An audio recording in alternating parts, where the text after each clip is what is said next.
नमस्कार मंडळी. आज माझ्या हातात आहे एटीएम कार्ड. काय असेल यात? काका म्हणाले हे मशीनला दाखवायचं आणि पैसे बाहेर येतात.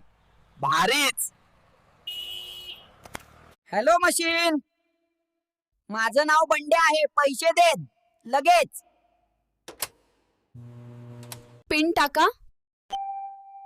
हिला कसं माहित मी इथे आहे? हिचं नाव काय असेल? पिन 1 2 3 4 चालेल का की माझं जन्मतारीख टाकू? हे घे रे, बिस्किट खा. आणि आता पैसे दे. ऐक पोलीस, मी तर फक्त पैसे मागितले होते. मंडळी, तुमचं एटीएम मशीन चालतं का? कॉमेंट मध्ये सांगा. आता भेटू पुढच्या व्लॉग मध्ये. मंडळी, जर तुम्हाला माझे व्लॉग्स आवडत असतील तर लगेच सबस्क्राईब करा आणि माझ्या दुनियेत सामील व्हा. बघत रहा, हसत रहा. जय श्रीराम.